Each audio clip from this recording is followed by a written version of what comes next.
Far beyond the last warm fires of the south, a lone figure walked the cold roads beneath a darkening sky, while the mountains of the north whispered of forgotten things stirring under stone. Greetings, my friends. I am John, and tonight I invite you once more into the ancient world of Middle-earth, where even the silence of the wild can carry warning. Draw nearer to the fire, listen closely, and step with me into the shadows beneath Angband. The last years of the First Age were years of smoke and unease in the north of Middle-earth.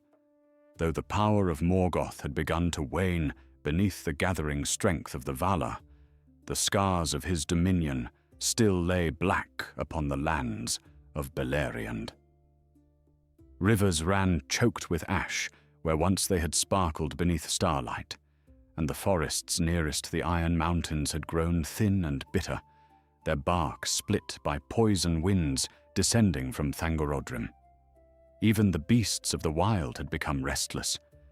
Wolves abandoned their dens in the highlands, deer fled southward in nervous herds, and great flocks of birds wheeled in silence through cold skies that smelled faintly of burning stone. Those who still wandered the wild places spoke little of what they had seen, for fear itself had become a living thing in those lands. Far from the northern ruin, beyond the blue mountains and the fading woods of Osiriand, there dwelt a strange wanderer clad in brown and grey.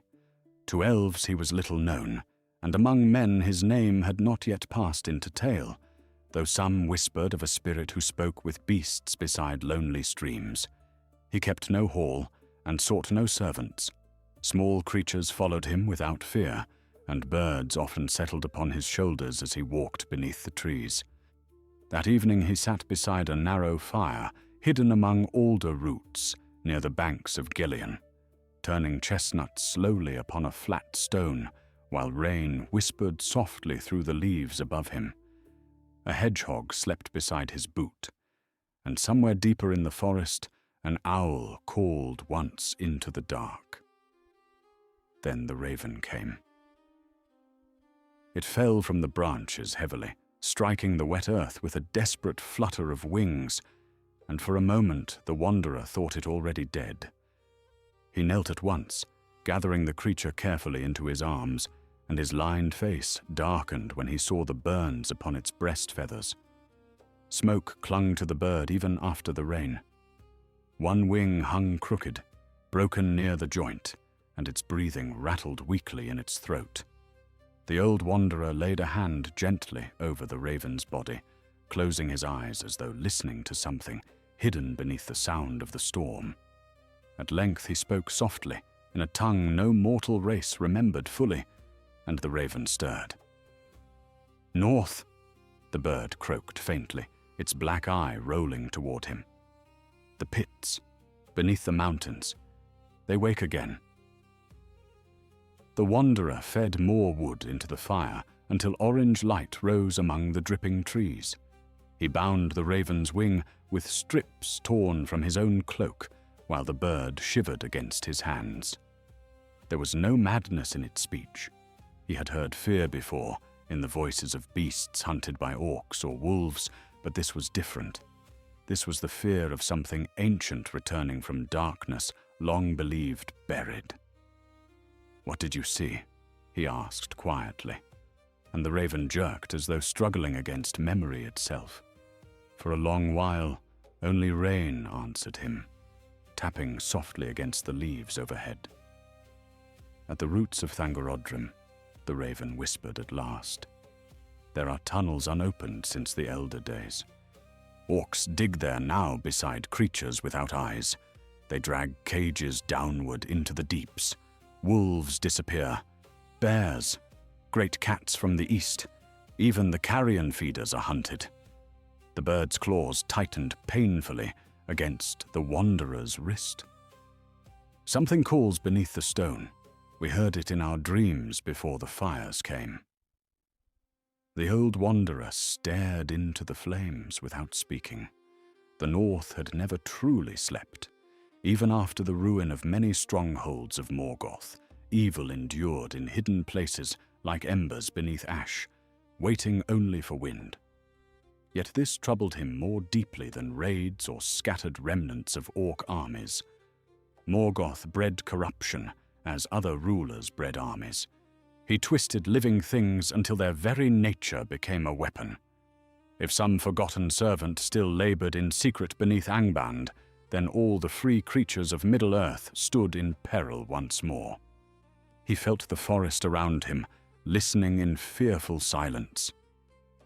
The hedgehog awoke suddenly and scurried beneath a root. Above them the owl ceased calling. Even the rain seemed thinner now, as though the night itself held breath. The wanderer slowly rose to his feet and stepped beyond the shelter of the trees. Clouds drifted low across the eastern sky, yet far beyond them he imagined he could already see the distant glow that haunted the northern horizon. It was said that at times the fires of Angband stained the heavens red even from hundreds of miles away. He had never gone near those lands. Few wise beings willingly did. Yet now a cold certainty settled over him like frost upon winter grass. "I must go north," he murmured.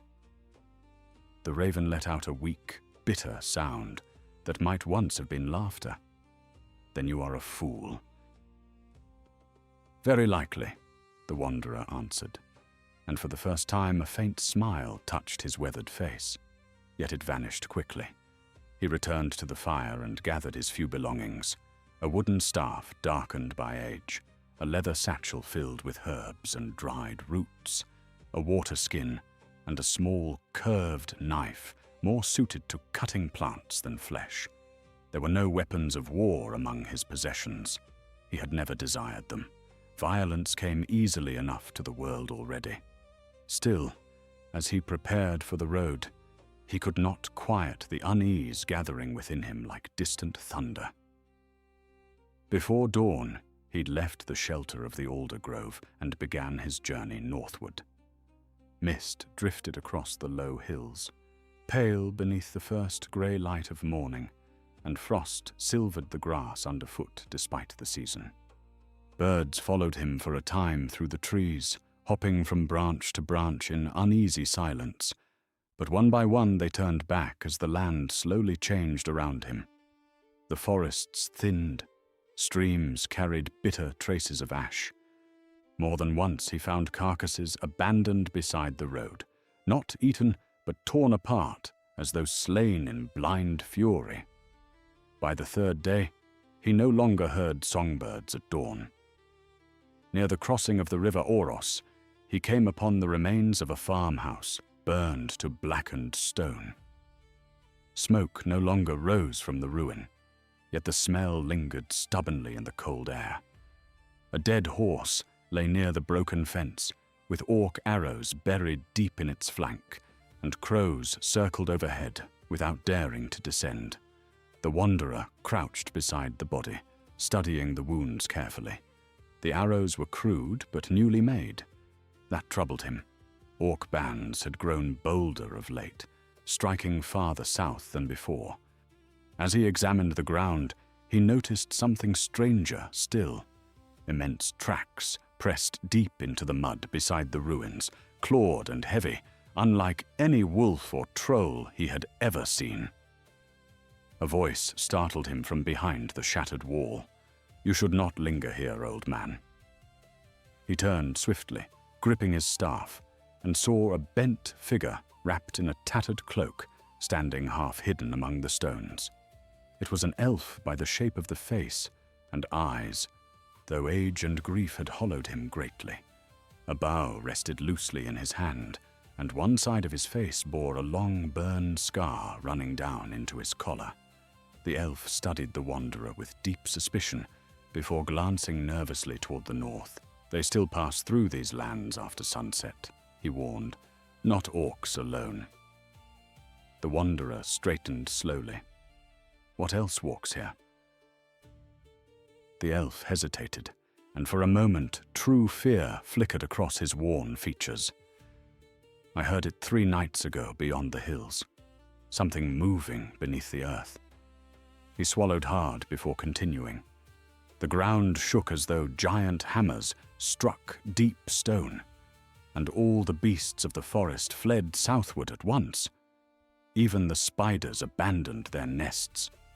His gaze narrowed.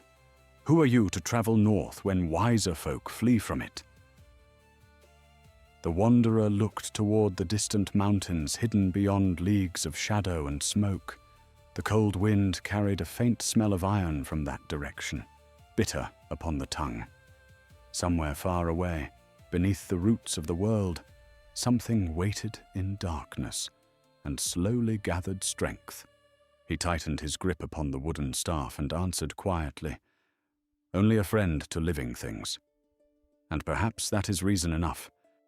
The burned farmhouse vanished behind them, beneath the whitening mist of morning. Yet the scarred elf did not at once depart.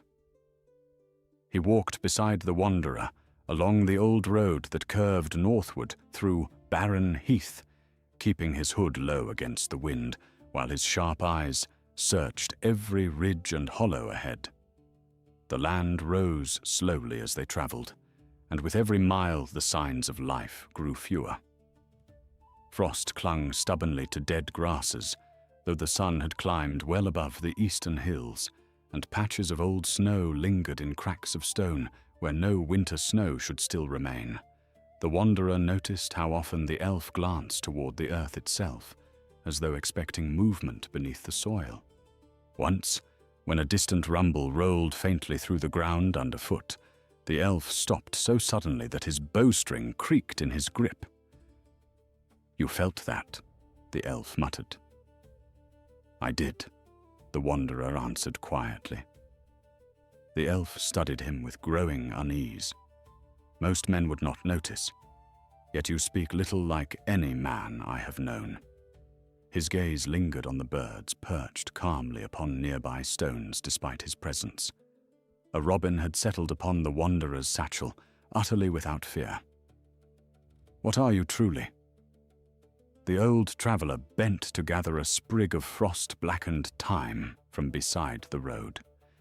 He rubbed the brittle leaves between his fingers and frowned at the bitter smell released from them.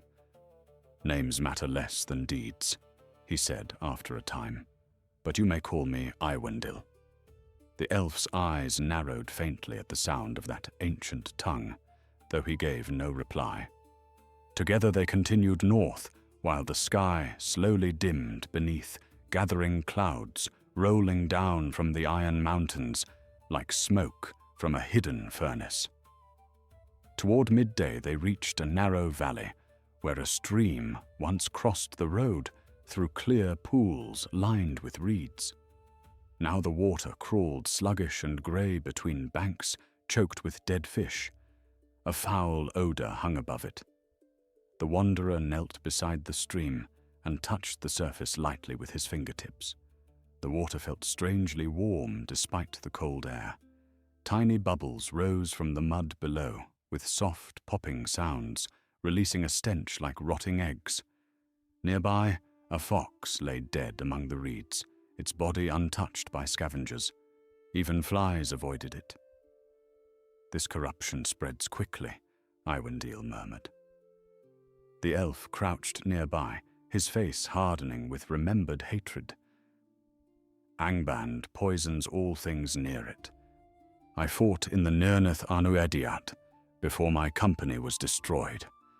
I have seen rivers catch fire from Morgoth's craft." His scar twitched faintly when he spoke the name. "Yet this is different. The poison runs beneath the ground now." He pointed toward the stream bed, where the mud trembled ever so slightly. "Something stirs below." Iwendil rose at once, gripping his staff. The trembling strengthened. Pebbles danced upon the bank, and thin cracks spread suddenly through the frozen earth beside the stream with sharp snapping sounds. Then, without warning, a long, pale shape burst from the mud. The creature resembled a worm, swollen to monstrous size, blind and glistening with slime, its circular mouth ringed by jagged teeth that clicked wildly as it writhed onto the bank. Steam rose from its flesh in the cold air. The elf loosed an arrow instantly, striking the thing through its slick body, yet it barely slowed. More cracks opened around the stream. A second creature erupted forth, then a third. "Back!" the elf shouted.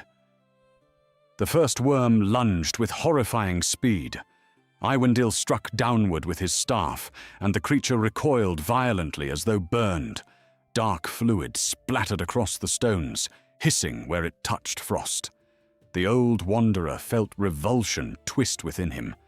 These were no natural things. They had been shaped and fed in darkness until all memory of living earth had been stripped from them. Another worm surged toward his legs, but before it reached him, a hawk swept downward from the clouds and tore savagely at the creature's eyes with iron claws. The beast writhed blindly, while the elf drove a long knife deep into its mouth. The remaining worms retreated suddenly, vanishing back beneath the mud with frantic thrashing sounds. Silence returned to the valley, except for the ragged breathing of the elf and the slow bubbling of poisoned water. The hawk settled upon a stone nearby, feathers ruffled, watching Iwendil closely with bright golden eyes. The wanderer bowed his head slightly in gratitude before the bird launched itself skyward once more and disappeared into the clouds. The elf wiped black blood from his blade with visible disgust. "I have hunted orcs for 50 years, he said grimly, "and never have I seen creatures such as these." "Nor I," Iwendil admitted. He stared into the muddy stream, where ripples still spread outward in widening circles.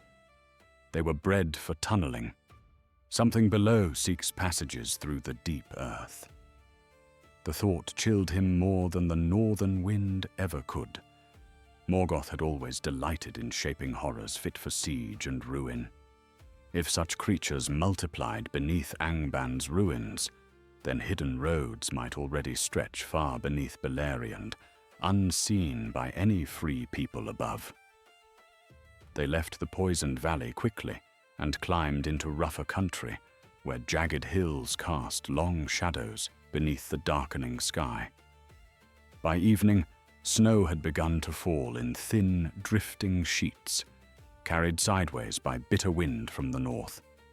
The road dwindled into little more than broken stones, half buried beneath old ash, and strange ruins appeared upon distant ridges, watchtowers blackened by dragon fire long ago during the great wars of Beleriand. Few remained standing whole. Most leaned crooked against the skyline like rotten teeth. Yet now and then, Iwendil glimpsed movement among them, orc scouts, watching. The elf saw them too. "We are being followed." "I know." "Then why do we keep to the open road?" Iwendil looked toward the failing light in the west. "Because they already know we travel north. Better they think us foolish wanderers than hunters." The elf frowned at that answer, but didn't argue. Snow gathered upon their cloaks, while dusk slowly swallowed the hills around them. Once they heard distant horns echoing faintly between the ridges, harsh and low like the cries of beasts. Night found them sheltering beneath the broken arch of an ancient bridge spanning a narrow ravine. Long ago a river had thundered below, but now only a thin trickle remained among frost-covered stones far beneath the arches. The elf kindled no fire. Instead, they sat in darkness, wrapped tightly against the cold, while snow hissed softly beyond the ruined bridge. Iwendil fed crumbs of dried bread to a tiny field mouse that had crept trembling from the rocks beside him. The creature clung to his sleeve, as though sensing safety there. After a long silence, the elf spoke quietly. "I am called Medrion. I did not give my name before, because names have become dangerous in these lands." He stared out into the darkness beyond the bridge. I remained after my people fled south. Someone had to watch the roads north of Doriath. His voice roughened faintly. "Most who stayed are dead now." Iwendil nodded slowly. "Yet still you remain." Medrion laughed once under his breath, though no joy touched the sound. "Perhaps I am merely too stubborn to die." Then his expression darkened again. 3 months ago, I found an orc patrol dragging cages northward through the hills. Not prisoners, animals, bears from the Blue Mountains, wolves from the south, eagles with their wings bound. He shook his head slowly. The orcs feared the cages themselves. They would not even look inside them for long. The old wanderer listened carefully, while snow drifted through cracks in the ruined stone above. Something moved far off in the darkness beyond the ravine. He could hear it now, faint scraping sounds beneath the earth itself. Digging, slow and steady. Medrion heard it as well, for his face paled beneath the shadows. "It comes closer every night," the elf whispered. Iwendil rose silently and stepped toward the edge of the bridge. Cold air rushed upward from the ravine, carrying the smell of wet stone and something fouler beneath it. He closed his eyes, listening beyond ordinary hearing, and deep below the roots of the hills he felt movement spreading like veins through buried earth. Not one creature. Many. Countless claws scratching through ancient tunnels. Then, beneath that ceaseless motion, another presence stirred briefly against his mind. Vast. Sleeping. Hungry. His eyes opened sharply. Far across the snowy hills, a red light had appeared upon the northern horizon. Not lightning, not fire from camp or forge. It glowed steadily beneath the clouds like the lidless eye of some buried thing awakening in darkness. Medrion swore softly in the elven tongue and reached for his bow. "That light was not there yesterday," he said. Iwendil stared northward without speaking. Deep within him, a terrible certainty began to grow. Whatever labored beneath Angband was no mere remnant of Morgoth's scattered armies. Something older had begun to wake beneath the broken mountains, and time was slipping away faster than he had feared. The red glow upon the northern horizon remained through the night, steady and malignant beneath the drifting clouds.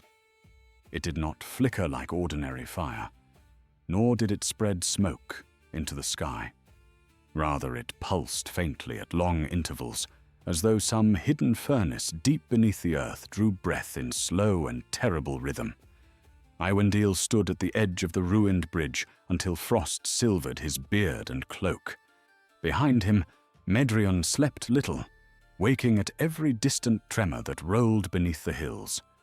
Near dawn, the scraping sounds beneath the ground ceased altogether, and that silence troubled them more than the noise had done. They resumed their journey before sunrise. Snow covered the old road entirely now, forcing them to navigate by broken stones and the occasional ruin of ancient mile markers half buried in ice. The wind sharpened as they climbed northward into higher country. No trees grew there anymore. Bare rock stretched across the hills like the bones of a dead world, and black cracks split the earth where heated vapors rose from below in foul-smelling steam. More than once, Iwendil found signs that creatures had recently crossed the waste, enormous claw prints pressed deep into frozen mud, and long grooves in the snow where heavy bodies had been dragged northward. Near midday, they discovered the remains of an orc camp, abandoned in haste beside a narrow cliffside pass. Tattered hides still flapped from crude wooden stakes, and cooking fires smouldered weakly beneath wind-blown ash. Yet no bodies lay there. Weapons, packs, and even food had been scattered across the ground, as though the camp's inhabitants had fled in sudden terror. Iwendil crouched beside one overturned cauldron and touched the frozen broth inside. It had not yet fully cooled. Whatever drove the orcs away had done so only hours before. Medrion moved carefully among the abandoned tents, with an arrow already nocked to his bowstring. "Orcs do not flee lightly," he muttered. Iwendil said nothing at first. His attention had fixed upon the snow near the edge of the camp, where dozens of footprints converged chaotically toward the cliffs. Some tracks ended abruptly at the precipice itself. He approached slowly and looked down into the gorge below. Broken bodies lay scattered among the rocks far beneath, twisted and half buried in snow.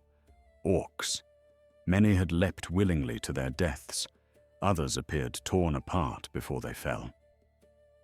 Then he noticed the marks upon the cliff face. 4 immense grooves had been carved into the stone itself, descending from the heights above like the talons of some gigantic beast. The rock around them remained strangely smooth and blackened, as though melted by terrible heat. Iwendil's face tightened. Few creatures in Middle-earth could leave such wounds upon stone. "Dragons," Medrion whispered behind him. The word lingered heavily in the cold air between them. Morgoth's dragons had devastated Beleriand during the Great Wars, and though many had perished, none could say how many still hid within the ruined north. Yet something about these marks felt wrong to Iwendil. The grooves were too narrow, too deep. They reminded him less of claws than of fingers. Before he could speak, a harsh cry echoed suddenly from the cliffs above. Both spun upward.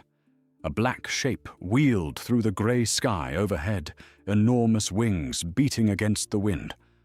For one dreadful instant, Medrion raised his bow, believing a fell creature had descended upon them, but then the shape folded its wings sharply and landed upon a nearby ridge in a shower of snow. It was an eagle, vast and weather-worn, its feathers streaked with ice and ash. One eye was clouded white with old injury, and several long scars marked its hooked beak. The eagle fixed its piercing gaze upon Iwendil. "You walk toward death," it said in a deep, rasping voice. Iwendil inclined his head respectfully. "Then perhaps you know what hunts these lands." The eagle ruffled its great wings uneasily. "I know enough to avoid the north. Others were not so wise." It glanced toward the red glow faintly visible beyond the distant hills. 3 of my kin vanished near Thangorodrim this month. 1 returned. The great bird hesitated, and for the first time, fear entered its fierce voice. He had no eyes. Medrion cursed softly beneath his breath. The eagle continued. He clawed at his own flesh while speaking in a tongue none of us knew. Then he flew north again before dawn and cast himself into the fires near Angband. Its talons scraped sharply against stone. Something beneath the mountains calls to living things now. Even the strong struggle against it. Iwendil felt cold settle deeper into his bones, despite the heavy cloak around him. Morgoth's servants had long used fear and torment to bend creatures into obedience, but this sounded different. It carried the stench of sorcery, older and fouler than simple domination, a will reaching upward from darkness itself. "Have you seen what dwells there?" he asked. The eagle's clouded eye narrowed. "Only shadows moving beneath broken gates. Yet there are rumors among the wind folk." The great bird lowered its voice until it became little more than a growl. "They speak of a Maya, still hidden in the deep places below Angband. One who fled the wrath of the Valar and buried himself beneath the mountains. after Morgoth's fall began. Snow hissed across the ridge as the eagle spread its wings uneasily. He gathers beasts now, flesh for old crafts. Medrion stepped closer. Do you know his name? The eagle was silent for a long moment. No living creature speaks it willingly. Iwendil understood then why the beasts of the north had grown so fearful. Morgoth had commanded many corrupted spirits in ancient days, cruel Maiar who delighted in torment and unnatural creation. Most had perished or fled into shadow after the coming of the Valar against Angband. Yet if one remained hidden beneath the ruins, still laboring in secret while the Great War consumed the world above, then the danger ran far deeper than scattered orc bands or forgotten monsters. The eagle leaped from the ridge suddenly, catching the wind with thunderous wings. Before rising into the clouds, it looked once more upon Iwendil. "Turn back, Earthwalker," it warned. "The dark below Angband is waking, and even the wise may be devoured there." Then it vanished into the storm. For a time, neither traveler spoke. The wind moaned through the cliffs around them, while snow drifted steadily across the abandoned orc camp. At last, Medrion broke the silence. If a Maiar truly dwells beneath Angband, two wanderers cannot hope to stop him. "Perhaps not," Iwendil admitted. "Then why continue?" The old wanderer looked northward again, toward the distant glow staining the clouds red beyond the hills. He thought of the eyeless eagle throwing itself into fire, of the poisoned streams and burrowing horrors spreading beneath Beleriand, and of countless beasts dragged screaming into the dark beneath Thangorodrim. He remembered forests alive with bird song now fallen silent beneath creeping dread. "Because no one else will reach them in time," he answered quietly. By evening they entered a region of shattered volcanic stone where the very earth seemed wounded.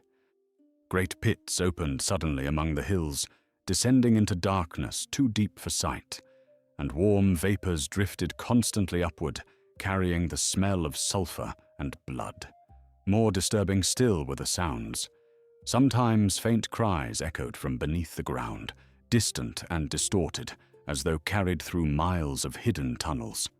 At first, Medrion believed them to be orc voices, but soon they heard other noises mixed among them, the shriek of eagles, the howling of wolves, and stranger sounds neither could name.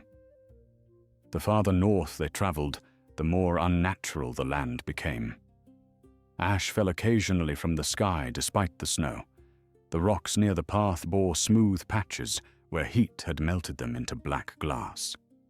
Once they found an entire hillside collapsed inward, exposing vast tunnels beneath the earth, large enough for dragons to pass through side by side. Iwendil knelt near the opening and touched the stone carefully. Fresh marks scored the tunnel walls. Something enormous had moved through there recently. Night descended early beneath heavy clouds. They made camp within the hollow shell of an ancient watchtower overlooking a barren plain stretching north toward Thangorodrim itself. The peaks were visible now, towering faintly against the darkness, like broken teeth crowned with smoke and red fire. Even from such distance they radiated menace. Iwendil felt it pressing against his thoughts, constantly now, like a hand searching blindly through deep water. Medrion sat sharpening his knife beside a tiny hidden lantern. "When dawn comes," he said quietly, "we cross into the outer lands of Angband. Beyond that point, there will be orc patrols everywhere." He paused before adding grimly, "And perhaps worse." Iwendil nodded absently, though his attention had drifted elsewhere. Something outside the tower had moved. He rose slowly and stepped toward the shattered archway overlooking the plain. Snow swirled through the darkness beyond, lit faintly by the distant red glow of Thangorodrim. At first he saw nothing. Then the clouds shifted overhead, and moonlight briefly touched the wasteland below. Hundreds of figures stood motionless upon the plain. Not orcs, animals. Wolves, bears, foxes, ravens, deer, and creatures stranger still gathered silently in vast numbers facing north toward Angband. None moved. None made sound. Their eyes reflected pale and empty beneath the moonlight. Then, as one, they began walking toward the mountains. The silent procession moved across the plain like a dark river beneath the moon. Wolves padded shoulder to shoulder beside red deer, and ravens fluttered low above lumbering bears whose fur hung ragged with frost and ash. None hunted. None cried out. They traveled with the dreadful stillness of creatures walking in sleep, their pale eyes fixed upon the northern mountains, where the red glow pulsed faintly beneath the clouds. Snow drifted around them in thin silver veils, and the only sound was the soft crunch of countless feet crossing frozen ground. Iwendil stood motionless within the broken archway of the tower, while horror tightened slowly within his chest. Medrion came beside him, gripping his knife so tightly the leather wrapping creaked. "By the stars," the elf whispered. "What sorcery is this?" Iwendil did not answer at once. He felt the pull himself now. It lingered at the edge of thought like distant singing heard through deep water, faint yet relentless, probing constantly for weakness. The animals below no longer belonged wholly to themselves. Some dark will had entered them and hollowed out their fear until only obedience remained. He could sense their exhaustion, their confusion, the fading remnants of instinct trapped beneath unnatural command. Among them walked creatures that should never have shared the same path peacefully, yet all moved north together beneath the same invisible leash. Then one of the wolves stopped. It stood alone upon a ridge of black stone below the tower, staring upward directly at Iwendil. Frost clung thickly to its grey fur, and scars crossed its muzzle where old battles had torn the flesh. Unlike the others, its eyes were not empty. Pain lived there. The wolf trembled violently, as though fighting some unseen force clawing through its mind. Slowly, with terrible effort, it took one stumbling step away from the northern road. The reaction among the others was immediate. Every beast nearby halted at once. Heads turned together toward the struggling wolf. Ravens descended from the air in sudden silence, gathering upon rocks and carcasses surrounding the ridge. Bears rose onto their hind legs. Even the deer stood rigid as statues beneath the snow. A pressure filled the air then, thick and suffocating, like the moment before lightning strikes. Medrion swore softly under his breath and drew back into the shadows. The wolf whimpered. Iwendil heard the sound clearly despite the wind, and beneath it he sensed terror unlike any ordinary fear. The creature was resisting. Somewhere within its battered mind, a final spark of its own will still fought against the darkness dragging it northward. It took another step backward. Blood suddenly burst from its nostrils and spattered across the snow. Then the others fell upon it. The plain erupted in savage motion. Wolves tore into their kin while ravens clawed at its eyes and face. A great black bear crashed down upon the struggling animal with bone-breaking force. The wolf screamed once, a raw, desperate cry that echoed across the frozen hills before vanishing beneath the frenzy. Yet even as the pack devoured it, not a single creature broke formation for long. The attack ended almost instantly. Within moments, the procession resumed its silent march northward, leaving only torn remains steaming upon the snow behind them. Medrion stared in disbelief. They killed their own. They killed what remained free, Iwendil said quietly. Neither slept after that. Before dawn, they descended from the tower and crossed the plain cautiously, while the last of the enthralled animals disappeared among distant ridges ahead. The remains of the wolf still lay upon the snow, half buried beneath drifting ash. Iwendil knelt beside the body while Medrion kept watch. The flesh around the wolf's skull had blackened strangely, and thin dark veins spread beneath the skin near its eyes. He touched the creature gently and closed its staring gaze. "It fought until the end," he murmured. As his hand rested upon the dead wolf, a sudden vision flashed through his thoughts. Darkness, endless tunnels beneath burning stone, countless cages stacked beside rivers of black water. He saw beasts chained in iron, while hooded figures moved among them, carrying tools bright with blood. Then came a sound unlike anything mortal, a vast heartbeat thundering slowly beneath the roots of the earth. The vision vanished instantly, leaving him cold and shaken. Medrion noticed the change in his face. "What did you see?" "Enough to know we are already too late for many." Iwendil rose heavily. "But perhaps not all." By midday, the land descended into a vast region of ancient ruin. Here the outer works of Angband had once stretched across the northern plain in ages past, before dragons and war shattered them into broken wastelands. Black walls half melted by forgotten fires jutted from the earth at crooked angles, and enormous statues of Morgoth lay toppled among drifts of ash, with their stone faces cracked and weathered by centuries of storm. Great pits opened everywhere beneath the ruins. Some glowed faintly red far below, while others exhaled warm, foul air from depths unseen. No birds flew there. Even the wind seemed afraid to linger long among those ruins. Sounds behaved strangely as well. Footsteps echoed where no walls stood near, and now and then distant voices drifted across the wasteland only to vanish when approached. Once Medrion halted abruptly and raised his bow toward a nearby ridge, swearing he had seen armored figures watching them among the stones. Yet when they climbed the ridge, they found nothing except old bones buried in ash.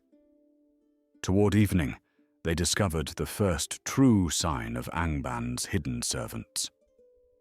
A narrow ravine cut through the plain ahead, its sides steep and lined with jagged volcanic rock. Across its entrance, crude barricades had been raised from sharpened stakes and broken iron. Orc sentries patrolled there, carrying black spears tipped with hooked blades, while larger shapes moved among them beneath heavy cloaks. Iwendil and Medrion concealed themselves among shattered ruins, overlooking the ravine, while snow drifted lightly across the darkening sky. "There," Medrion whispered, pointing toward the larger figures. At first, Iwendil mistook them for trolls. Then one stepped closer to a torch. The creature was horribly tall and unnaturally thin, its limbs long as saplings beneath filthy grey wrappings. Pale flesh showed through rents in the cloth, stretched tightly over jutting bones. Its face possessed no eyes, only smooth, scarred skin above a narrow mouth filled with needle-like teeth. Yet despite its blindness, the creature moved with unsettling certainty among the rocks, while the orcs shrank nervously from its path. One of the orcs stumbled near the barricade, dropping a crate onto the frozen ground with a loud crack.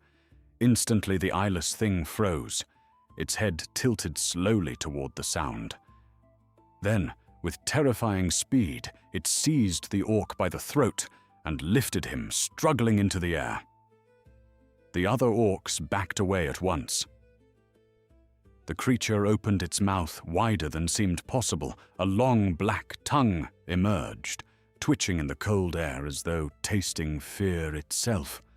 The orc shrieked and clawed desperately at its grip, but the eyeless thing merely listened to the sound. Then, calmly and without haste, it snapped the orc's neck. Silence returned immediately. The creature released the corpse and turned its blank face toward the darkness beyond the ravine. For one dreadful instant, Iwendil believed it had sensed them, hiding among the ruins. The thing stood utterly still, tasting the wind with its black tongue, while snow gathered upon its wrappings. Medrion barely breathed beside him. At length the creature turned away and vanished once more among the barricades. "What in the name of the Valar was that?" the elf whispered hoarsely. Iwendil's expression remained grim. A servant bred for the deep places. Blind creatures often hear more keenly than sighted ones. He continued watching the ravine carefully. "These are tunnel hunters, guardians.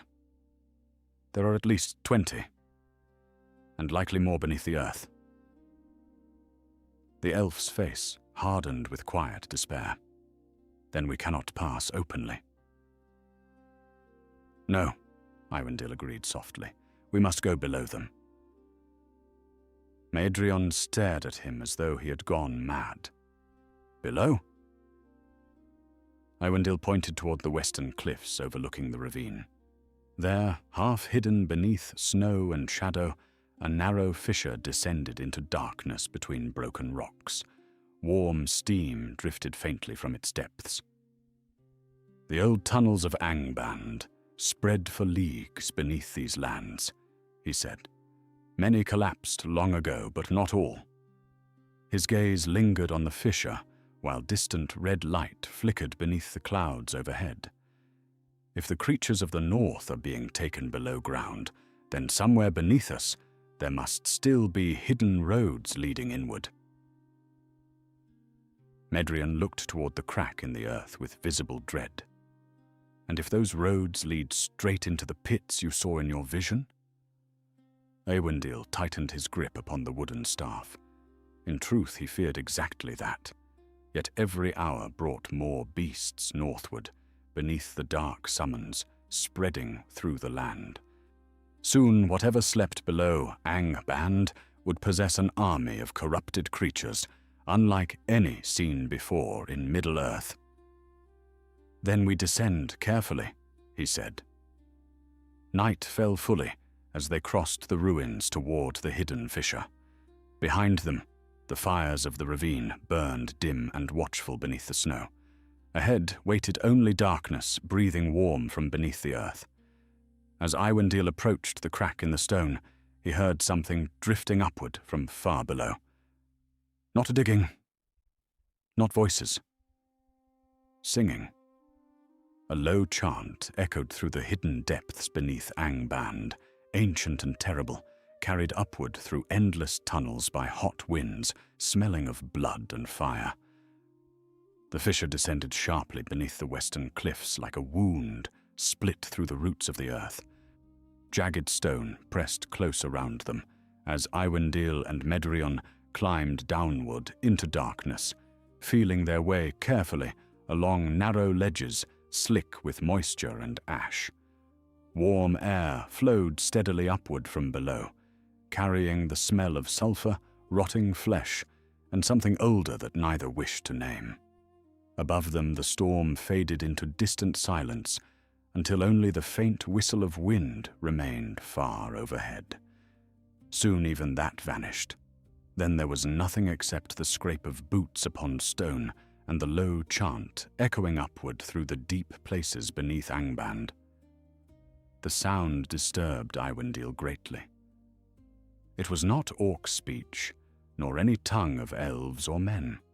The chant rose and fell in slow, measured tones, older than many kingdoms of Middle-earth, and hidden beneath its rhythm he sensed the shape of cruel power. Sometimes the voices deepened until the stone itself trembled softly around them.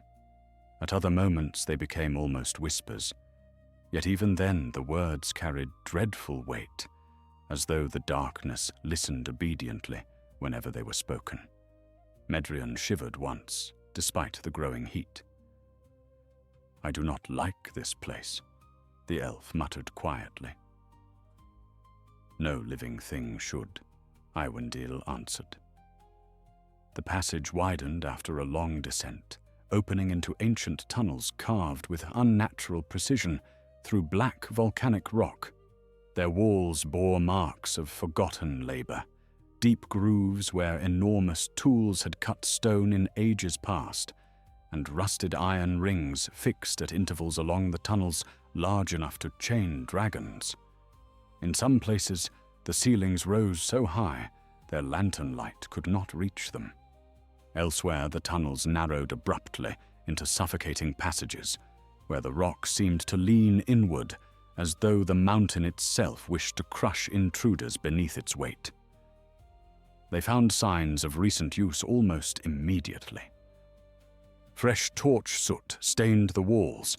Heavy tracks crossed the dusty floor beside grooves left by iron cages dragged through the tunnels.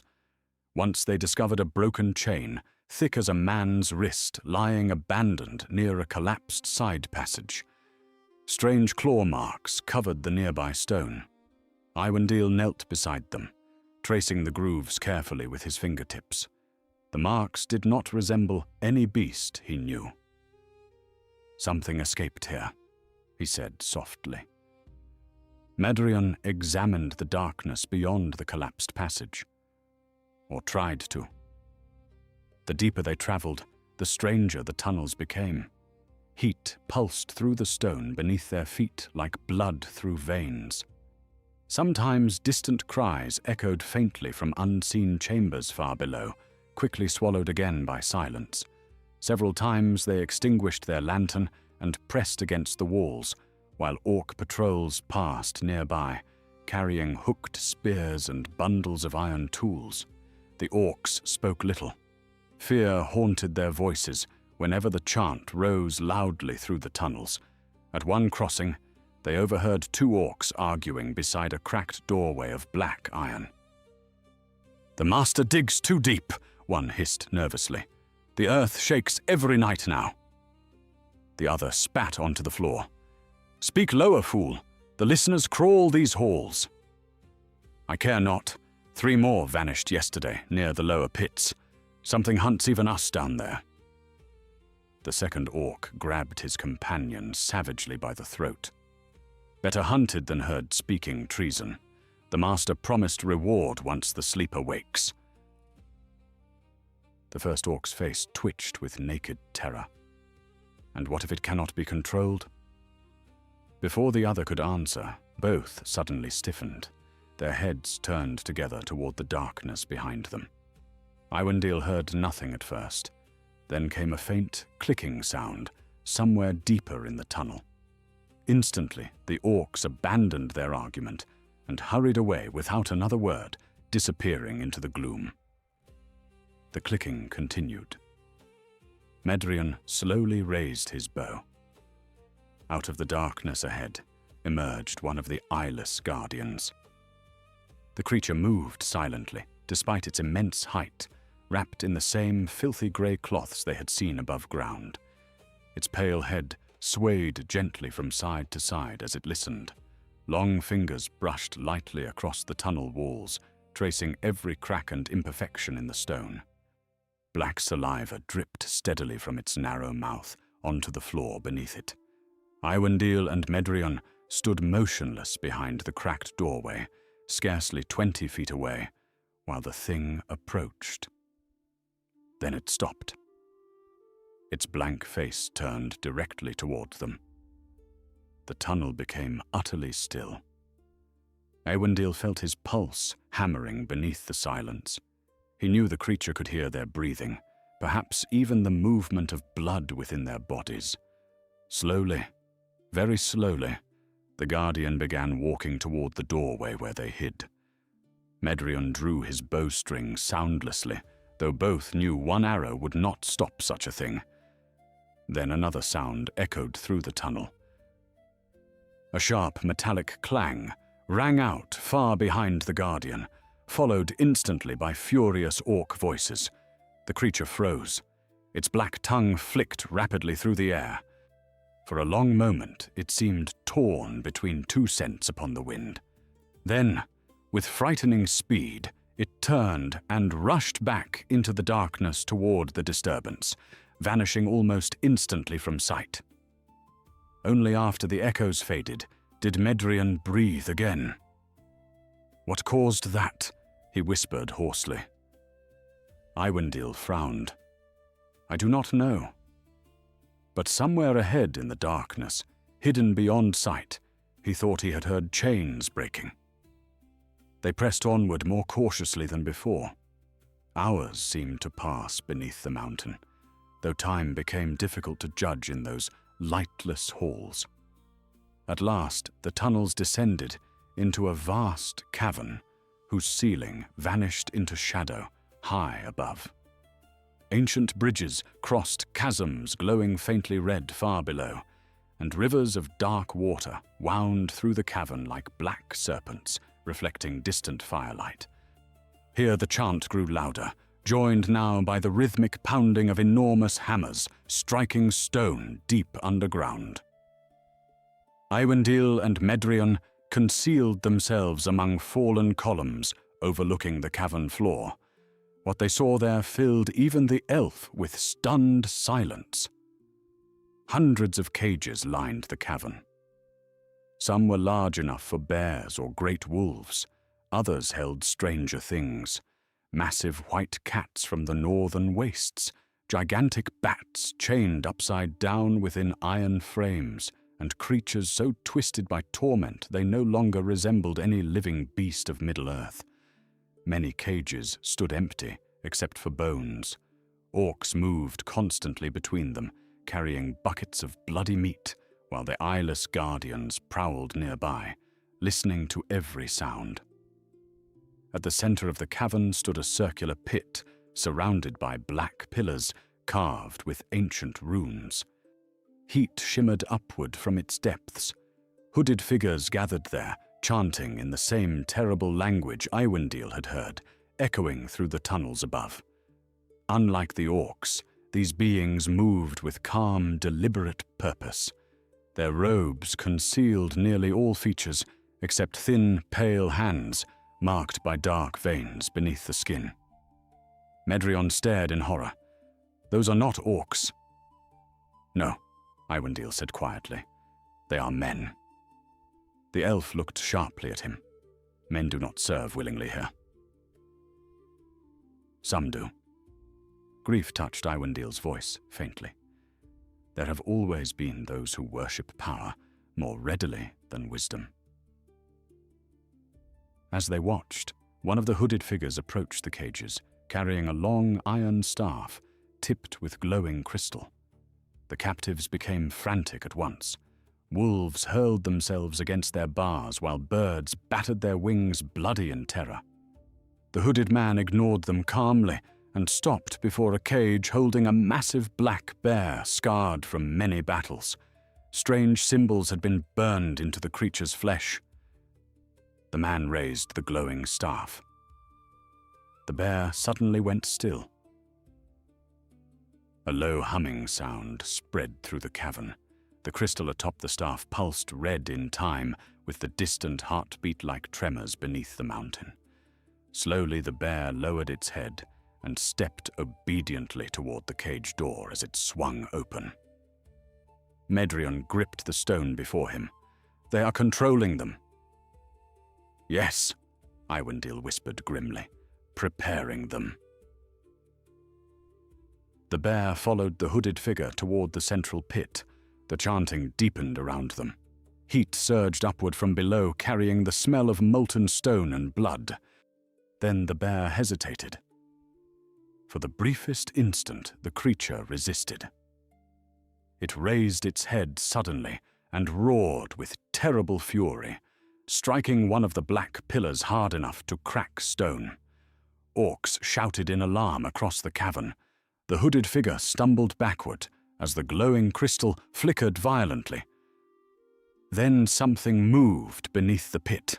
A sound rolled upward from the depths, unlike anything either traveler had ever heard. It resembled neither voice nor beastly cry, but rather the grinding exhalation of something ancient waking beneath mountains after long sleep. The cavern shook violently. Cracks spread through the stone floor. Every creature in every cage began screaming at once. The bear collapsed instantly. Dark veins burst across its body beneath the skin. Its roar twisted into choking agony as bones snapped audibly within its flesh. Before Iwendil's horrified gaze, the creature's body began to change. Limbs lengthened unnaturally. Fur blackened like burned ash. Its skull split slowly wider, while rows of jagged teeth pushed outward through bleeding gums. Medrion whispered a prayer in the elven tongue. The transformation lasted only moments. When it ended, the thing rising from the cavern floor no longer resembled a bear at all. It stood twice its former height, upon twisted limbs, blind white eyes rolling wildly above a mouth filled with needle-like teeth. One of the tunnel guardians had just been born. The newly twisted creature stood trembling beside the pit, while black saliva dripped steadily from its ruined jaws onto the cavern floor. Its swollen limbs jerked violently, as though the flesh had not yet settled properly upon the bones beneath. Blind white eyes rolled without focus beneath strips of torn skin hanging from its face. Around the pit, the chanting slowly faded, replaced by nervous murmurs among the orcs watching from a careful distance. Even the eyeless guardians prowling nearby seemed disturbed by the transformation. Several tilted their heads toward the newborn thing, listening to the wet, cracking sound still moving beneath its skin. Iwendil felt sickness rise within him. He had witnessed many cruelties in Middle-earth. Morgoth's corruption had scarred the world since the Elder Days, twisting beauty into horror wherever his shadow fell. Yet this felt different from the making of orcs or trolls long ago. Those ancient evils belonged to ages buried beneath countless wars. Here, beneath Angband, corruption still lived and breathed actively in hidden darkness, shaping flesh before his very eyes, while the world above believed the enemy's dominion already broken. He clenched his staff tightly, forcing himself to remain still. Medrion leaned close beside him. "We cannot stay here." "Not yet. That thing sensed us above ground. If these creatures hear as keenly as you say, we will not leave these tunnels alive." Iwendil's eyes remained fixed upon the pit. "We still do not know who commands this place." As though summoned by the words, the cavern suddenly fell silent. Every orc dropped to one knee at once. The hooded men bowed their heads deeply beside the black pillars. Even the eyeless guardians withdrew from the pit's edge and stood motionless with their pale faces lowered toward the stone floor. Only the newborn creature continued twitching blindly near the shattered pillar. Then footsteps echoed from the darkness beyond the cavern. Slow, measured, deliberate. Iwendil felt the air itself tighten around the sound. A tall figure emerged from a distant tunnel, wrapped in long black robes trailing across the stone behind him. At first glance, he appeared merely as another hooded servant, yet something in the way the others recoiled from his presence revealed far greater authority. The firelight bent strangely around him. Shadows clung too closely to his body, moving half a heartbeat behind his steps. Pale hands emerged from the sleeves of his robe, long-fingered and unnaturally smooth, untouched by age despite the ancient malice radiating from him. When he lowered his hood, Medrion stiffened beside Iwendil in visible shock. The face beneath was beautiful.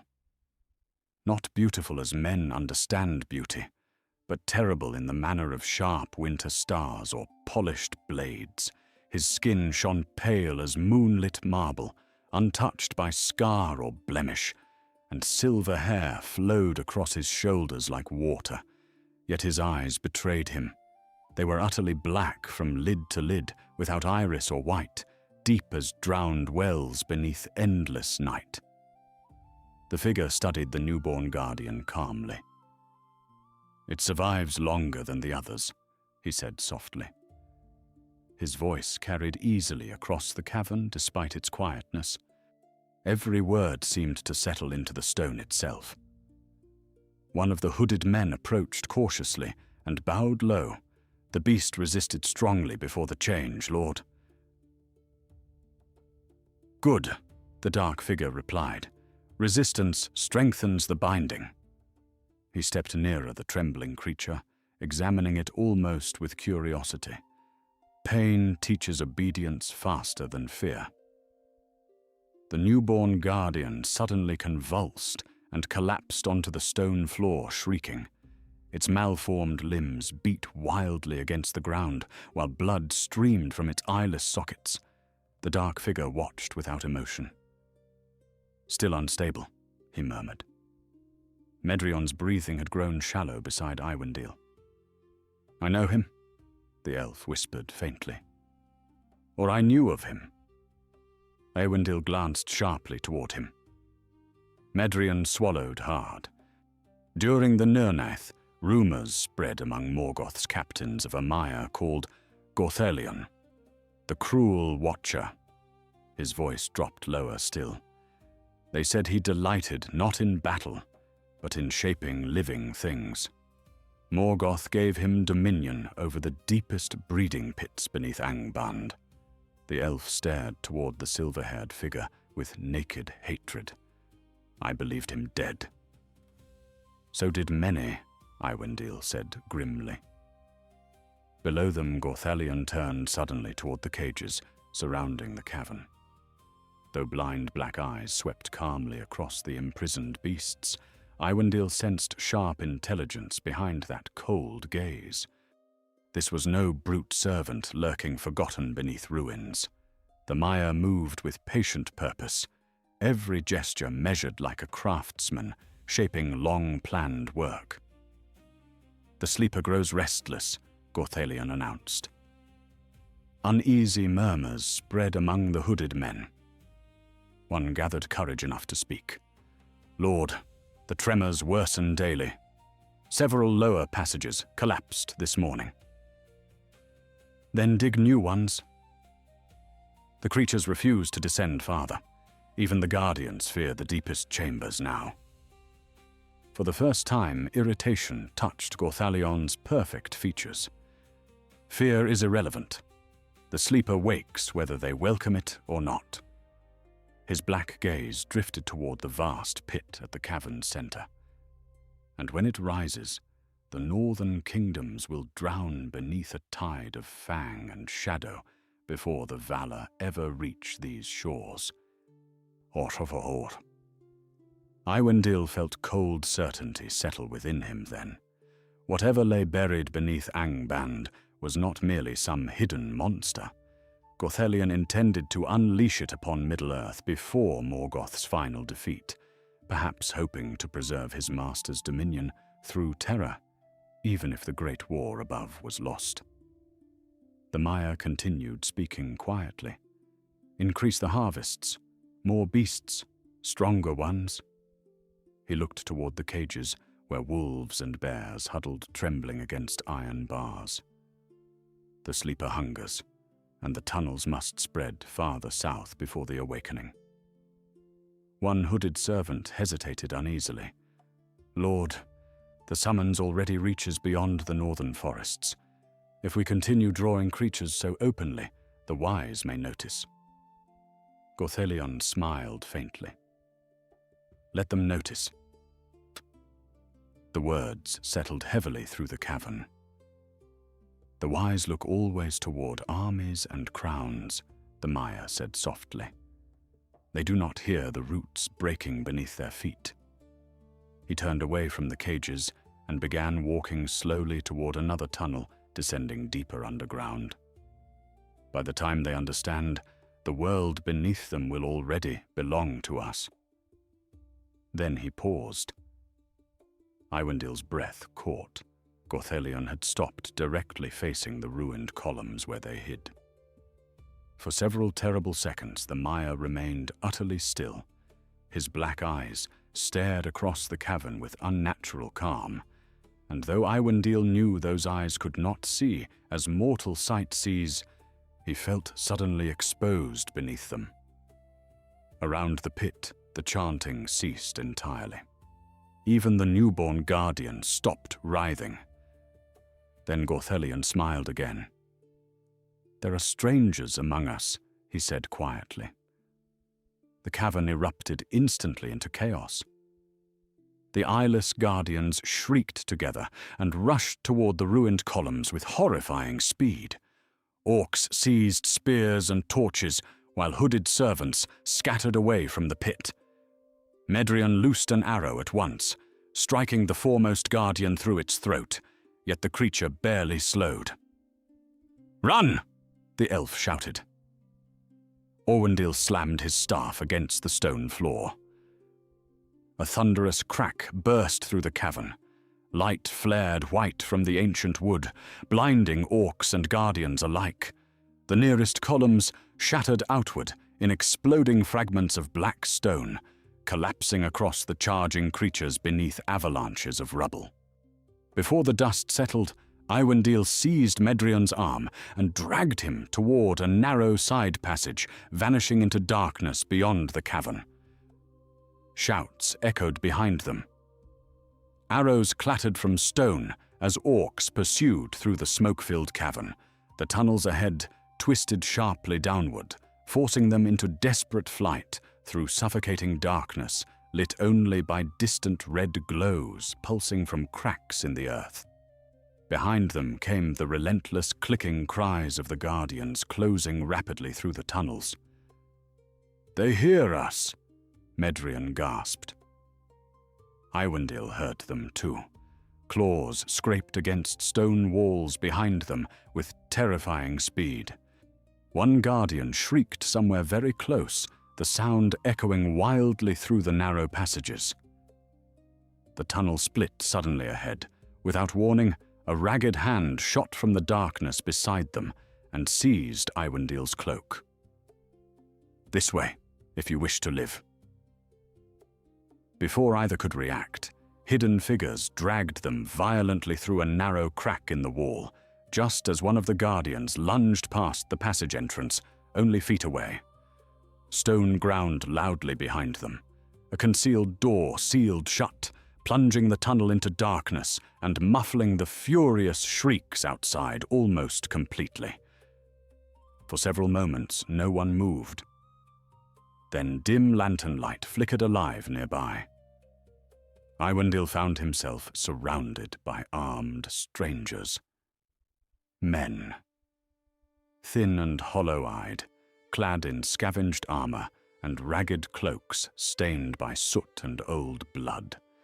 Some carried orc weapons, others bore mining tools sharpened into crude spears. Their faces showed exhaustion deeper than simple hunger, yet beneath that weariness, Iwendil glimpsed fierce determination, still burning stubbornly within them. An older man stepped forward, holding the lantern high. "You chose a poor night to wander the deep roads," he said grimly. "Gothelion rarely leaves the lower chambers himself unless the awakening nears." Medrion slowly lowered his bow, but kept an arrow ready. "Who are you?" The man's expression darkened. "Those who escaped," he answered, "and perhaps the last living souls beneath Angband who still remember what freedom feels like." The hidden chamber lay deep within the mountain, behind cleverly concealed stone doors masked by centuries of dust and collapsed rock. Narrow tunnels spread outward from it like burrows, twisting through forgotten passages beneath Angband, where no orc patrols ventured willingly. Lanterns burned low behind thick coverings to hide their glow from wandering guardians, filling the chamber with dim amber light and heavy shadows. Iwendil counted nearly 30 survivors there, men, a few dwarves, and even 2 gaunt elves clad in rusted mail blackened by soot. Hunger and exhaustion marked every face. Yet none carried the broken look of slaves. These people had survived too long beneath terror to surrender easily now. The older man who had spoken before led them deeper into the refuge, while armed watchers sealed the hidden entrance behind them with grinding stone. "You may call me Borlak," he said quietly, "though names matter little here. Angband swallows them in time." He carried himself like a warrior once, broad-shouldered despite age and hardship, but one leg dragged slightly from an old injury. A scar split his scalp from brow to neck beneath thinning grey hair. Few strangers reach these tunnels alive, fewer still after Gorthalion notices them. Medrion glanced toward the sealed passage uneasily. "Then he knows we escaped." "Oh, he knows." Borlak gave a humorless smile. "But the lower tunnels are vast beyond reckoning. Even his creatures cannot search them all quickly." He studied Iwendil carefully. "You are not ordinary wanderers. The Old One carries power." Several nearby survivors stiffened nervously at those words. Iwendil lowered his hood slowly. "I seek only to stop what wakes beneath this mountain." At once, silence spread through the chamber. The dwarves exchanged grim looks. One of the elves muttered softly in Sindarin beneath his breath. Borlak's expression hardened with weary disbelief. "Then you seek the impossible." He led them toward a rough stone table near the center of the refuge, where faded maps had been drawn across scraps of leather and flattened parchment. Most depicted only fragments of tunnels, hastily marked with charcoal symbols and warnings written in several tongues. Entire sections had been violently crossed out. Beside the maps lay strange objects scavenged from the depths below. Broken crystals glowing faintly red within iron cages, blackened chains, and several twisted bone fragments far too large to belong to any ordinary beast. "We have watched Gorthelion's work for years," Borlak said quietly. At first he gathered only animals from the north, wolves, bears, great hunting cats, but lately the digging has spread deeper. He pointed toward one of the maps where thick black lines spiraled downward beneath Angband itself. Something ancient lies trapped below the roots of Thangorodrim. Even the orcs fear it. Medrion leaned over the map. "What is the sleeper?" Borlak's weathered face darkened. "We do not know fully. No one who has seen it closely has returned sane." He hesitated before continuing. "But the old tales among Morgoth's slaves spoke of a creature buried alive beneath Angband during the earliest years of the First Age. Something too savage even for Morgoth to command entirely." A cold stillness settled over Iwendil. "Not a dragon," he murmured. "No." Borlak's eyes flicked uneasily toward the deep tunnels beyond the chamber walls. "Older."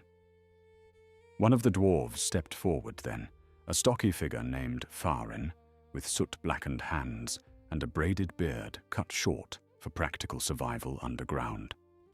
"The mountain itself imprisons it," he growled. "We have heard the chains below during the tremors, iron thicker than tree trunks." He jabbed a blunt finger toward the maps. "Gorthalion digs toward the prison from above, while those burrowing horrors tunnel upward from below. Soon the barriers will break." Iwendil studied the maps in silence. The scale of the tunnels astonished even him.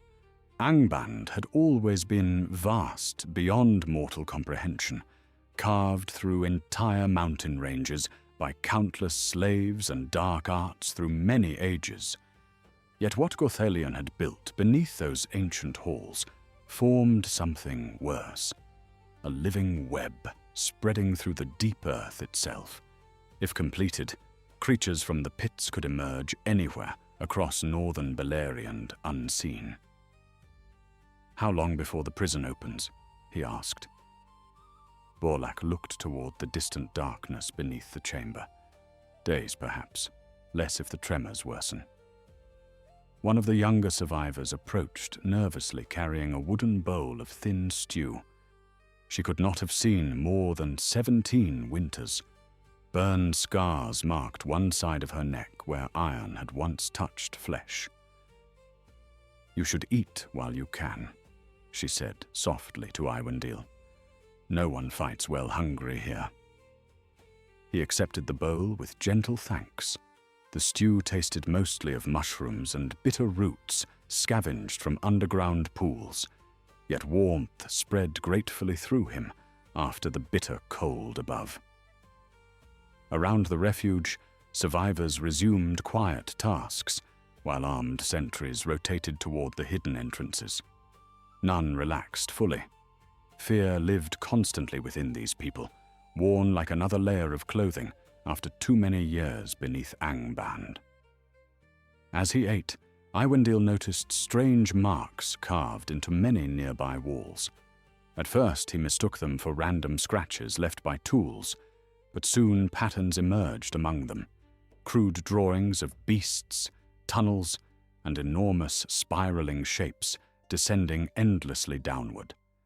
Some carvings showed eyeless creatures swarming through forests beneath black skies. Others depicted a colossal shape coiled beneath mountains, while tiny figures fled before it. The young woman noticed his gaze. "Those are from the dreamers," she said, quietly. Iwendil looked up sharply. "Dreamers?" She nodded uneasily. "Some who stay here too long begin hearing the sleeper in their minds." Her fingers tightened around the empty bowl she carried. "At first it comes only in sleep, then later while waking." She glanced toward one of the darker corners of the refuge. "Most eventually wander into the deep tunnels and never return."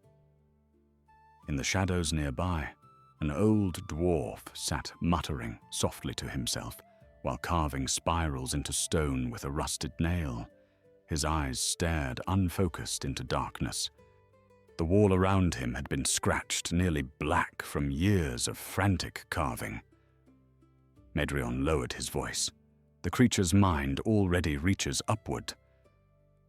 "Yes," the girl whispered, "and it grows stronger every night." Suddenly, a deep tremor rolled through the refuge. Dust showered from the ceiling.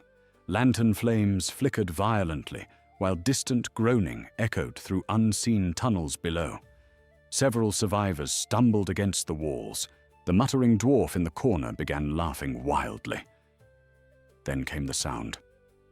Far beneath them, echoing upward through endless stone, something enormous struck iron chains. "Once, me, twice." The noise reverberated through the mountain like a hammer against the roots of the world itself. Every face in the refuge went pale. Borlak cursed softly. It has never sounded this close before. Iwendil rose immediately. "Take me to the deepest tunnels you know." Several survivors protested at once. "You cannot go there," Farin growled. "Even the orcs avoid those passages now." "Then all the more reason I must see them." Borlak studied him carefully across the trembling chamber. "You truly mean to face whatever lies below?" Iwendil looked toward the darkness beyond the refuge walls, where the echoes still lingered faintly beneath the stone.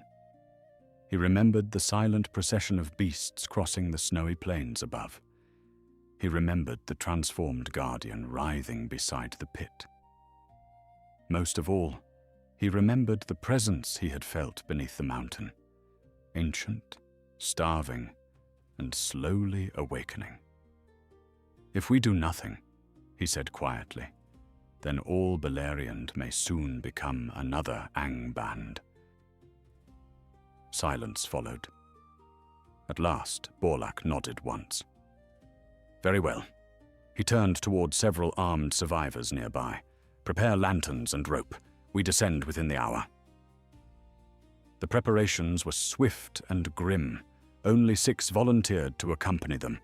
Borlak, Farin, the 2 elves from the refuge, and a pair of hardened miners who knew the lower tunnels better than any living soul remaining beneath Angband. Medrian checked his bowstring repeatedly, while Iwendil quietly gathered herbs and bandages from his satchel. None spoke much. Every person in the refuge understood the truth already. Those descending into the deep roads might never return. Before they departed, the young woman approached Iwendil once more. In her hand, she carried a tiny carved bird made from pale stone. "For luck," she said awkwardly. Iwendil accepted the gift gently. "What is your name?" "Lena." He smiled faintly, despite the darkness surrounding them. "Then may the stars watch over you, Lena."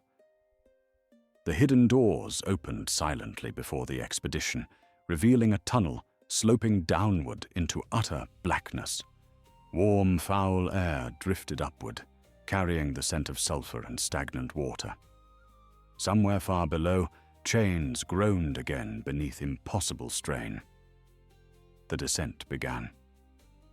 For many hours they traveled through forgotten depths, untouched by daylight for centuries. The tunnels narrowed steadily, while the heat increased around them, until sweat dampened every cloak, despite the cold stone walls. Ancient carvings appeared more frequently here, etched directly into the mountain by long-dead slaves of Morgoth. Most depicted scenes of torment or monstrous creatures chained beneath the earth. Several passages had collapsed entirely, forcing the company through dangerous cracks, overlooking chasms without visible bottoms. The deeper they went, the stranger the sounds became. Whispers drifted through narrow cracks where no voices should exist. Sometimes footsteps echoed behind them, only to vanish when they stopped moving. Once Farin swore he heard distant breathing from somewhere inside the walls themselves. None wished to investigate. Then, at last, they reached the broken gate. It stood within an immense cavern split by ancient earthquakes long ago. The gate itself had once been forged from black iron, taller than fortress walls, but now it hung twisted and shattered across a massive opening, descending into red darkness below. Great chains stretched downward through the abyss, disappearing into unseen depths, where faint crimson light pulsed slowly like a dying heartbeat. And something moved beneath that light. Even from such terrible distance, Iwendil felt its presence strike against his mind like cold claws. The sleeper was awake. The broken gate loomed above the abyss like the ribs of some ancient beast long dead, yet still guarding the horrors beneath the earth. Great fragments of shattered iron hung crooked upon their chains, swaying slightly whenever the deep tremors rolled through the mountain. Red light pulsed upward from below in slow rhythmic flashes, staining the cavern walls the color of old blood. Heat rose constantly from the depths, carrying a foul breath of molten stone and decay so ancient it seemed older than memory itself. The company stood frozen near the edge of the abyss, while distant groaning echoed upward through the chains, disappearing into darkness below. No one spoke for several moments. Then Farin muttered softly in Khuzdul and stepped backward from the precipice. "No forge of dwarves made those chains," he growled uneasily. "They are too old." Iwendil knelt near the broken gate and placed one hand upon the black iron. The metal felt warm despite the cavern air. Strange symbols had been hammered into its surface long ago, now worn nearly smooth by time and heat, yet traces of their power remained. He recognized fragments of binding craft, older even than the kingdoms of Beleriand, woven with the strength of many hands together. Not orc work. Not the work of Morgoth alone. Something terrible had once been imprisoned here by great force and desperate need. Medrion stared into the abyss with pale face. "Can you sense it?" "Yes." The answer came quietly, but dread lingered beneath it. The sleeper's mind pressed constantly against the edges of Iwendil's thoughts now. Unlike Gorthalian's cruel intelligence, this presence possessed little shape or reason he could understand. Hunger dominated it utterly. Hunger and rage born from endless imprisonment beneath the roots of the mountains. Yet beneath those primal instincts, something older stirred, dim fragments of cunning waiting patiently behind the madness. One of the miners approached the edge, carrying a covered lantern. "The digging tunnels lie below the eastern ledge," he whispered. "That is where Gorthalian's creatures break through each day." Borlak frowned toward the abyss. "Then we descend carefully. No noise unless necessary."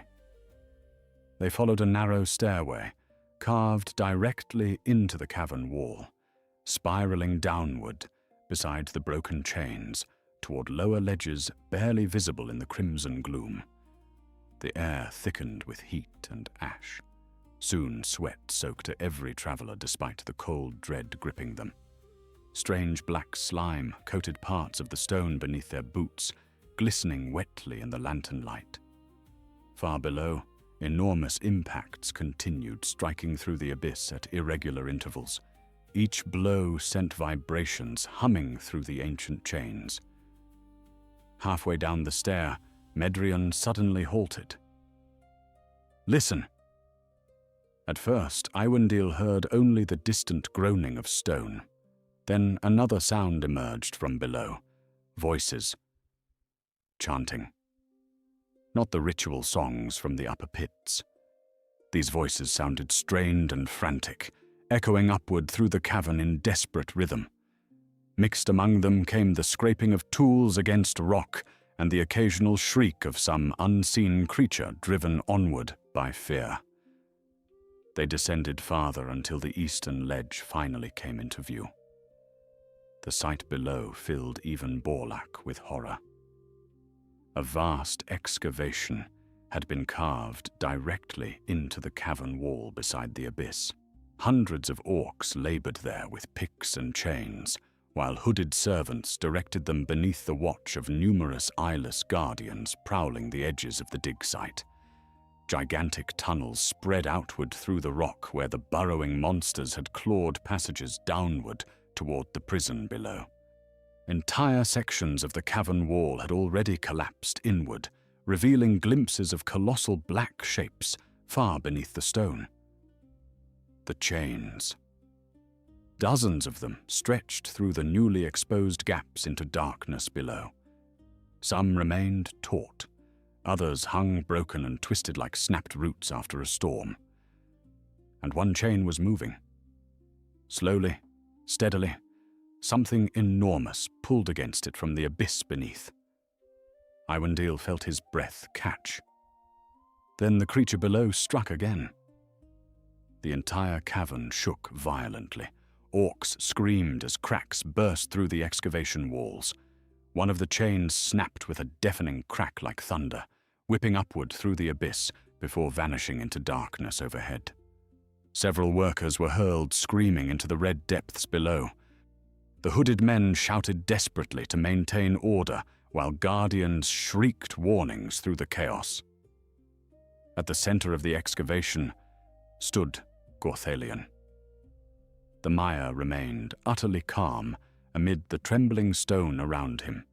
His black robe stirred in the furnace wind rising from below, while he studied the exposed prison with cold fascination. Around him, several hooded servants struggled to stabilize glowing crystals mounted upon iron pillars driven deep into the rock. "It wakes faster than expected," one servant cried over the chaos. Gothelion did not look away from the abyss. "Then the final seals weaken already." Another violent tremor shook the ledge. From below came a sound unlike anything the company had yet heard. Not merely a roar, but a vast, grinding cry filled with ancient fury, deep enough to vibrate through bone and stone alike. Several orcs collapsed, clutching their ears in terror. One guardian threw itself shrieking into the abyss. Medrion whispered hoarsely, "What is it?" Iwendil answered without taking his eyes from the darkness below. "A thing from the Elder Dark before the shaping of many lands." Grief touched his voice faintly. Morgoth must have found it in the deepest places of the world. Borlak stared toward the excavation with growing desperation. "Can the prison still hold?" "For a little while," Iwendil said. "Not long." Below them, Gothelion suddenly raised one pale hand. The excavation fell silent almost instantly. Even the trembling orcs ceased their panic under the Maya's gaze. "The final breach begins tonight," Gothelion declared calmly. Murmurs spread through the gathered servants. "The sleeper grows hungry enough to obey," the Maya continued. "Once freed, it will carry our will through every tunnel beneath Beleriand. Forests will empty. Rivers will darken. Every living beast from the Blue Mountains to the eastern seas shall belong to us." One hooded servant bowed nervously. "And if the creature turns upon us, Lord?" Gothelion smiled faintly.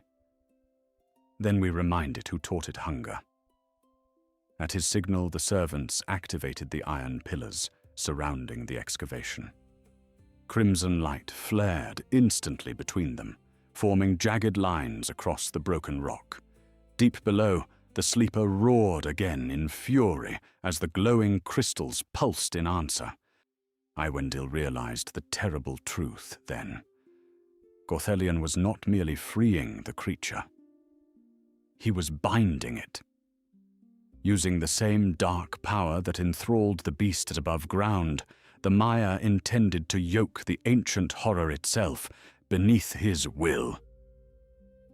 Medrion gripped Iwendil's arm urgently. "We cannot allow this."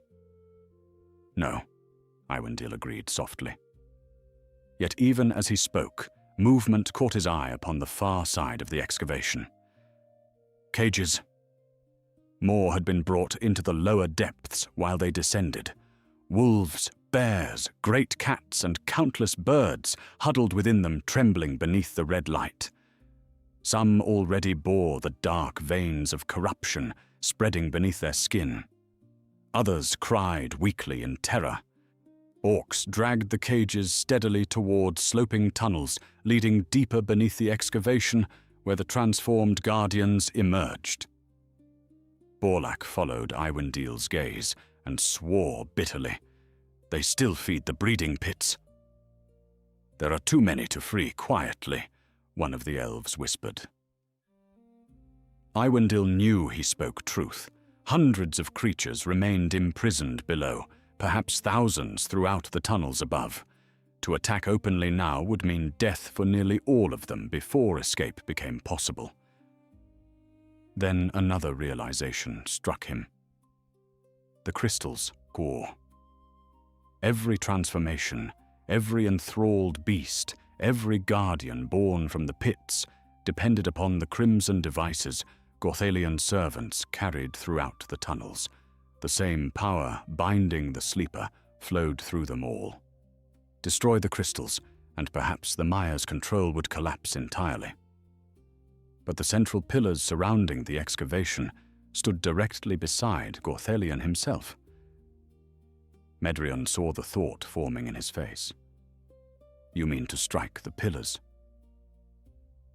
"It may be our only chance." Borlak shook his head fiercely.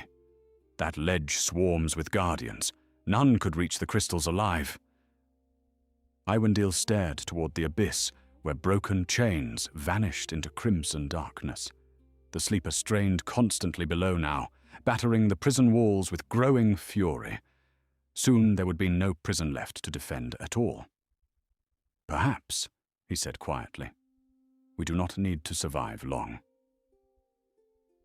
The words silenced the company. Another tremor rolled through the cavern.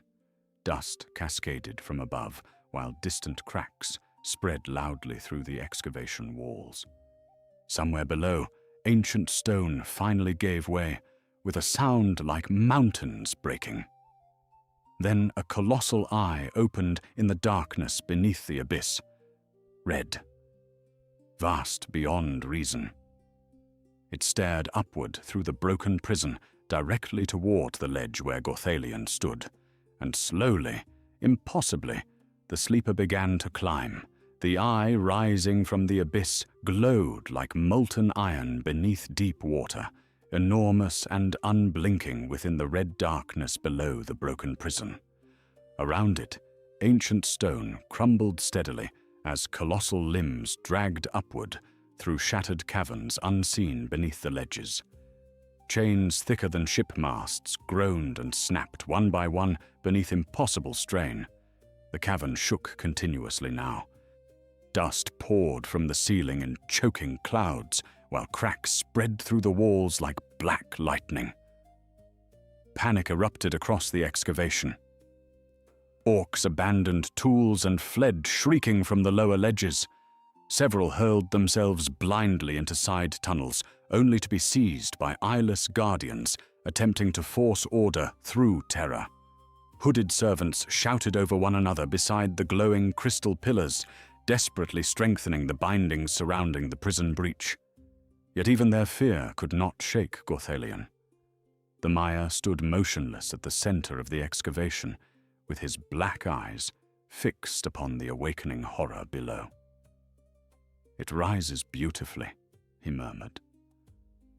Iwendil felt the sleeper's mind strike upward harder now against every living thing nearby.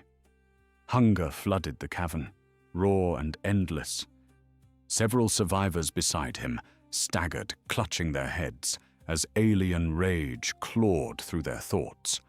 One of the miners collapsed to his knees, whispering nonsense in a trembling voice about rivers of blood and forests burning beneath black wings. Borlak slapped him sharply across the face before the madness deepened. "We must move now," Medrian urged. Iwendil nodded once. Quickly they withdrew from the stair ledge into a narrow service tunnel overlooking the excavation from above. The hidden passage descended steeply through cracked stone toward the crystal pillars surrounding Gorthalion's ritual site. Orc guards crowded the lower levels now, distracted by chaos spreading across the cavern below.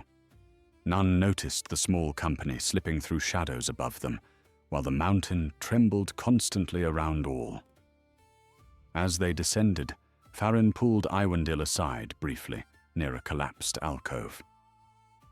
"You spoke of destroying the crystals," the dwarf growled quietly. "How?"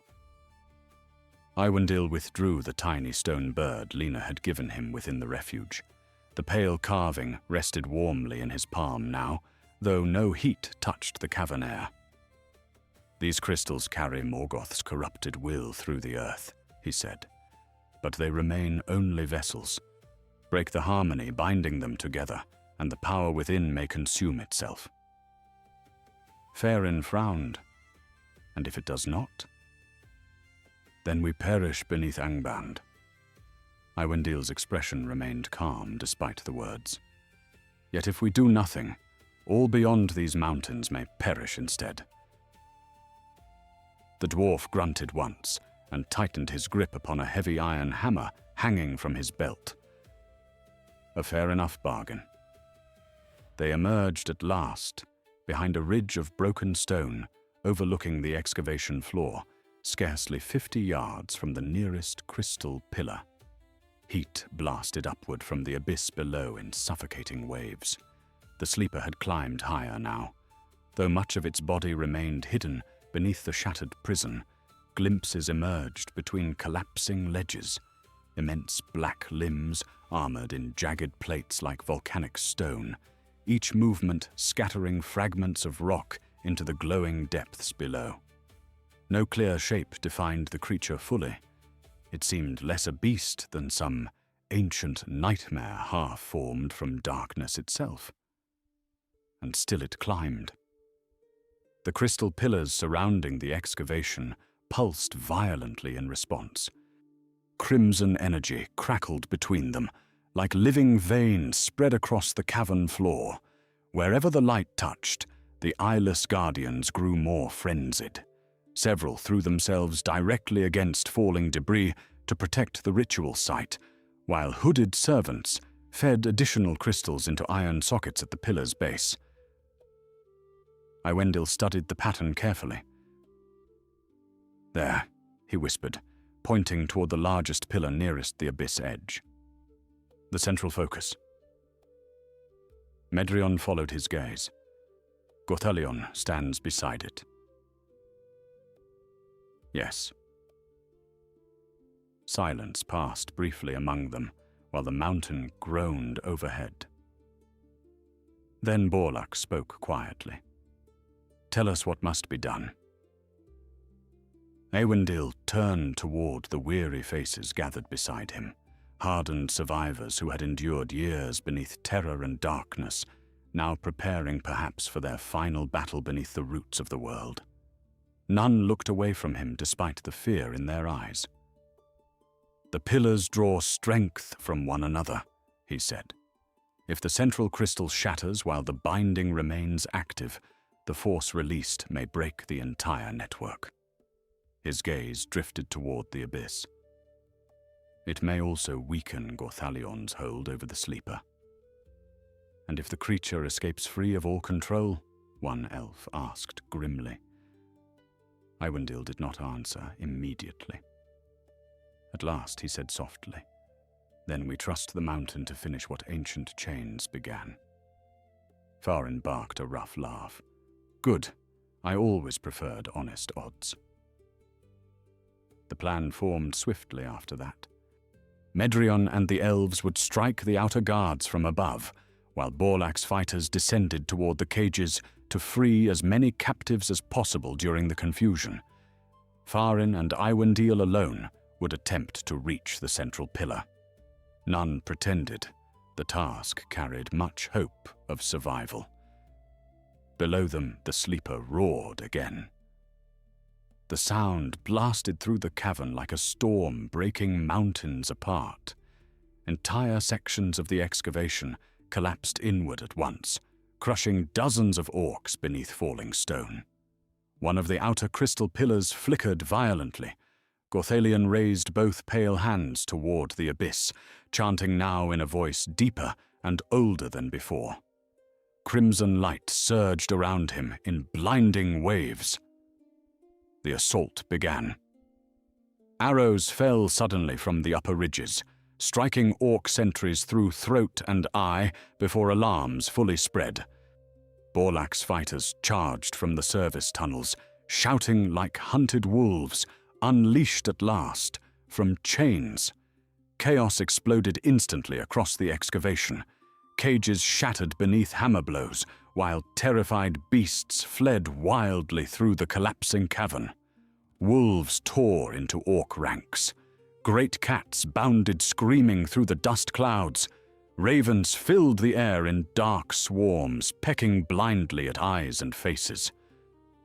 The eyeless guardians reacted almost immediately. Shrieking through the confusion, they rushed toward the attackers with horrifying speed. One seized an elf beside the cages and snapped his spine before arrows riddled its flesh from 3 directions.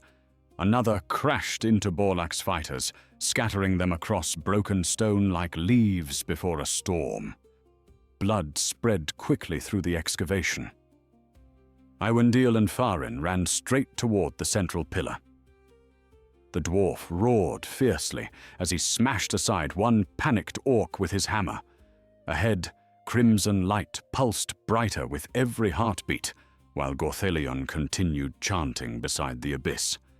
The Maya seemed barely aware of the battle raging around him. All his focus remained fixed upon the sleeper, climbing steadily upward beneath the mountain.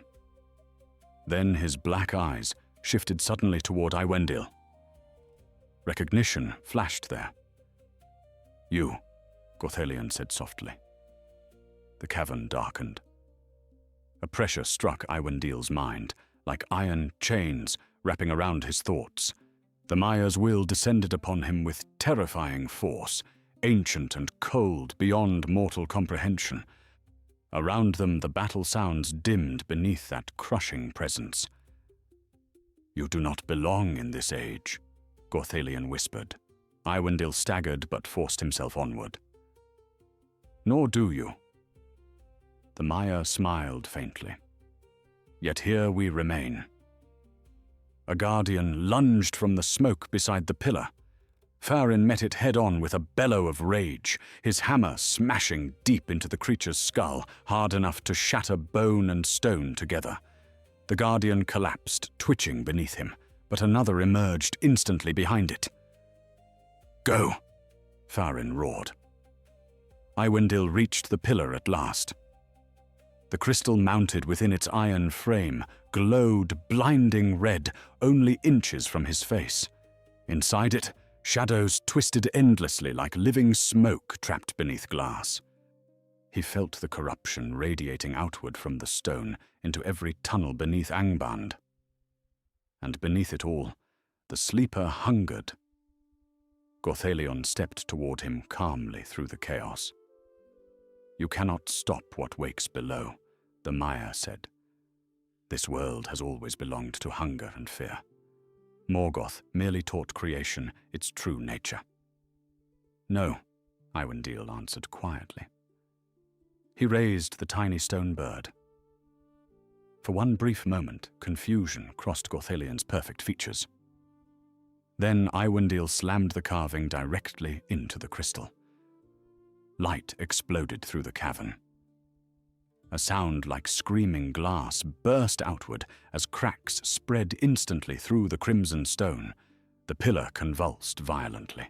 Across the excavation, every connected crystal flared in answer.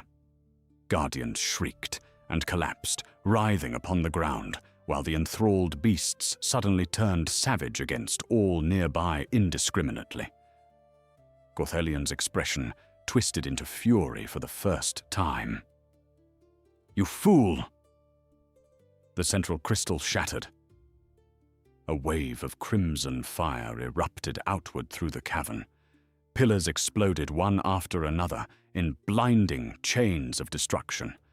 Orcs and guardians alike vanished beneath storms of molten shards. The bindings surrounding the abyss ruptured instantly. And below them, the sleeper broke free. The creature surged upward from the prison with a roar that split the mountain itself. For one impossible instant, Iwendil saw it clearly through the collapsing firelight. A colossal thing of black, scaled flesh and countless clawed limbs, its vast body twisted by ages of imprisonment beneath the earth. Red eyes burned across its head like furnace mouths opening in darkness, while broken chains dragged behind it into the abyss below. Then the cavern ceiling began to collapse. The mountain came apart around them. Stone exploded downward from the cavern roof in massive burning slabs, while cracks raced through the walls faster than any living thing could run. Rivers of molten rock burst suddenly from shattered fissures beneath the excavation, flooding tunnels in waves of blinding orange fire. The sleeper's roar drowned every other sound beneath Angband as the colossal creature surged upward through the collapsing prison, dragging miles of broken chains behind its twisted body. Entire ledges crumbled beneath its claws. Orcs vanished screaming into the abyss, while guardians writhed helplessly amid the shattered remains of the crystal pillars. Iwendil was thrown violently against the broken stone near the central platform. Pain exploded through his shoulder. For several stunned moments, he could barely hear anything beyond the deafening collapse of the mountain itself. Then, through drifting dust and firelight, he saw Gorthalion standing only yards away. The mire had changed. The beautiful calmness masking him earlier had burned away completely. Crimson fractures spread beneath his pale skin where the crystal's destruction had torn through the power binding the cavern together. One black eye bled dark smoke down his cheek, yet hatred radiated from him now with terrible clarity. "You have doomed them all," Gorthalion hissed. Behind him, the sleeper climbed higher through the collapsing abyss, its immense limbs smashed blindly through stone, while clusters of glowing red eyes opened and closed across its monstrous head. Wherever its claws touched the mountain, ancient walls shattered like brittle wood. The creature no longer moved with controlled purpose. The broken bindings had driven it into pure fury. Iwendil forced himself upright, gripping his staff tightly despite the pain in his arm. "You doomed them long ago." Gorthalion raised one trembling hand. Darkness surged outward instantly. The shadows within the cavern thickened into writhing forms around Iwendil's feet, clawing upward like living tar. Cold pierced through him deeper than any winter wind. He felt ancient malice pressing inward against his mind again, seeking weakness, fear, surrender. The mire's power remained vast despite the shattered crystals. Then another figure crashed into Gorthalion from the side. "Farin!" The dwarf slammed his hammer directly into the mire's ribs with a roar of rage. The blow struck hard enough to hurl Gorthalion backward across the broken ledge. Black blood splattered across the stone. For one brief instant, shock crossed the mire's perfect face, as though he could scarcely believe a mortal creature had dared touch him. Farin spat through his soot-blackened beard. "I have hated your kind since before my grandfather's grandfather was born." Gorthalion rose slowly. The air around him darkened further. Then die with that hatred. He moved too quickly for mortal sight. Farin barely raised his hammer before the mire seized him by the throat and lifted him clear from the ground. Frost spread instantly across the dwarf's armor, where Gorthalion's pale fingers touched it. Farin struggled fiercely, striking uselessly at the mire's arm, while black smoke coiled around them both. Iwendil acted at once. He drove his staff hard against the fractured stone beneath the platform. White light burst outward through the collapsing cavern in a wave sharp as lightning. Gorthalion recoiled with a cry of fury, releasing Farin as the radiance struck him. The dwarf crashed heavily onto the stone, coughing for breath, while the mire staggered backward toward the abyss edge. Then the sleeper struck. One colossal limb erupted suddenly from below the shattered platform, smashing directly through the ledge where Gorthalion stood. Stone and fire exploded upward together. The mire vanished beneath the impact as the creature's immense claws tore through the cavern wall, searching blindly for escape. For several heartbeats, no sign of Gorthalion remained. Then laughter echoed faintly through the collapsing dark. Iwendil looked upward sharply. High upon a broken ledge above the abyss, Gorthalion clung to shattered stone, with blood running from deep cracks across his body. Yet he still smiled. "You think this victory?" the mire called over the thunder of falling rock. "The sleeper wakes fully now. Even if this mountain buries me, the north will drown beneath its hunger." Another violent tremor shook the cavern. The creature below surged upward, farther than before. Iwendil glimpsed enormous jaws lined with jagged black teeth, large as spears. Fire glowed deep within its throat. The remaining chains snapped one after another beneath its fury. Borlak and the surviving fighters appeared then, through clouds of dust, leading freed beasts toward the upper tunnels. Wolves bounded wildly beside terrified deer and great cats, while ravens shrieked overhead in frantic swarms. Many survivors bled from wounds. Several were missing entirely. "The tunnels are collapsing!" Borlak shouted. "We must flee now!" Medrion stumbled beside him, supporting one of the injured elves. Blood darkened the elf's side beneath torn mail. "The western passages still stand," he gasped, "for the moment." Iwendil glanced toward the sleeper, rising through the abyss. The creature was too large, too strong. Even with the bindings shattered, it would soon tear free of the mountain entirely and unleash ruin across Beleriand before any army could respond. Unless the mountain buried it first. The thought settled heavily within him. He turned toward the others. "Get everyone to the western tunnels." Medrion's face hardened immediately. "No. There is no other choice. You cannot hold this place alone." Iwendil looked toward the broken chains stretching across the abyss. Above them hung what remained of the ancient gate. Thousands of tons of cracked iron and unstable stone suspended precariously against the cavern walls. One final collapse in the right place might drag the entire prison downward atop the creature before it fully escaped.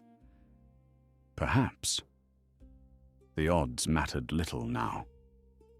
Farin understood first.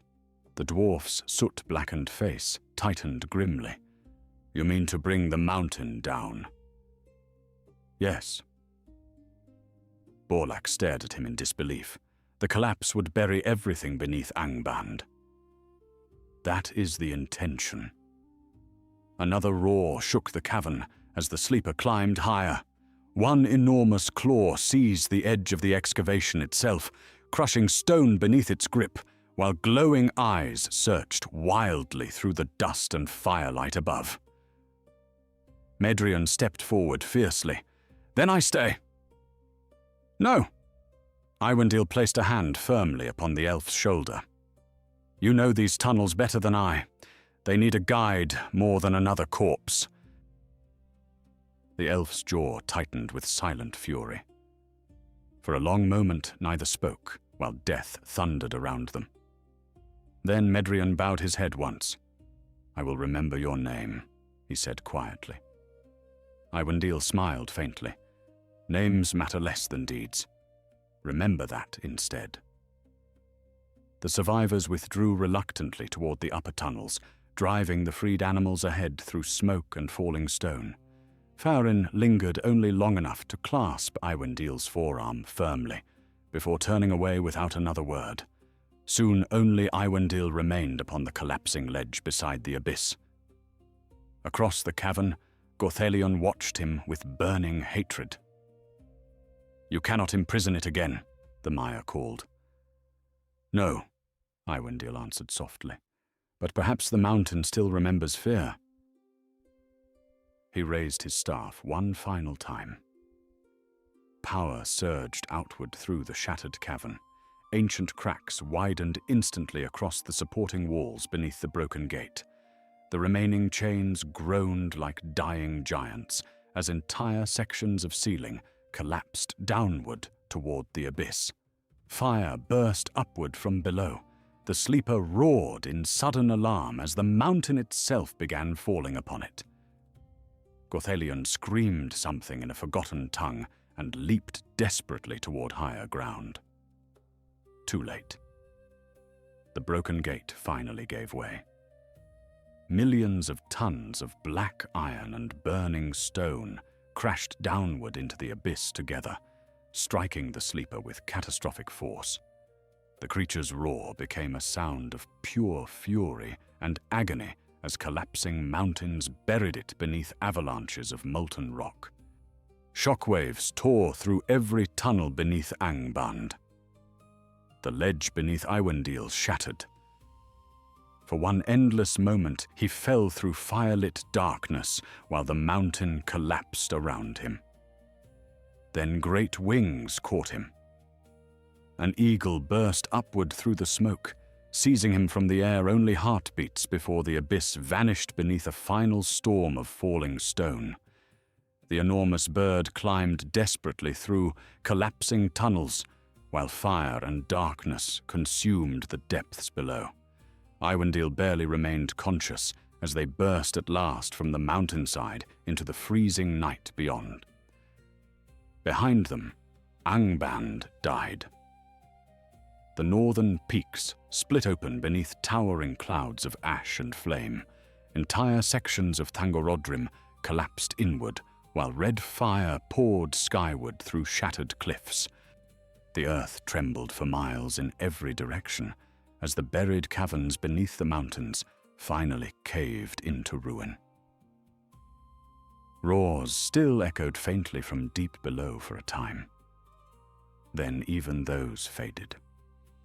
The eagle carried Iwendil far south before finally descending upon a lonely ridge overlooking the ruined north at dawn. Snow fell softly there beneath pale morning light. Far below, smoke rolled endlessly across the broken lands where Angband once stood, proud and terrible. The old wanderer sat silently upon the frozen stones for a long while, watching the distant ruin. His staff lay broken beside him. Ash stained his cloak black. Somewhere beneath those shattered mountains, Gorthalion and the Sleeper remained buried together beneath the wrath of collapsing stone. For now. At length, the eagle beside him spoke quietly. The darkness sleeps again. Iwendil gazed northward, where smoke still rose beyond the horizon. "Sleep is not death," he answered. "No," the eagle admitted, "but neither is hope." The wind carried the scent of snow and distant pine from the southern forests, untouched by Angband's shadow. Far away, beyond ruined Beleriand, birds still sang beneath open skies. Wolves still hunted beneath moonlight, free of dark summons. The world endured, wounded but living. Iwendil rose slowly at last and turned southward. Much remained to heal. Ну що, привітики. Дякую всім, хто додивився до цього місця. Знаєте, є одна дивна річ. Ми звикли вважати хоробрістю момент, коли людина йде вперед, а небезпеку невідомим. Але іноді справжня мудрість – це залишитися там, де вже просто страшно жити. Не тікати, не закривати очі, не переконувати себе, що це більше не твоя справа. Мені здається, найважкі рішення люди приймають не в гніві, навіть не у відчаї, а в тихій хвилині, коли можна піти, ніхто тебе не засудить і все ж вони залишаються.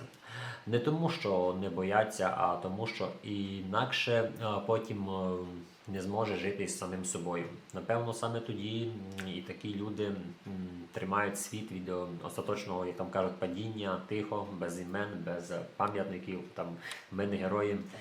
І може найбільша сила людини взагалі не в тому, щоб перемогти темряву, а в тому, щоб не відступити від світла, коли темрява вже поруч.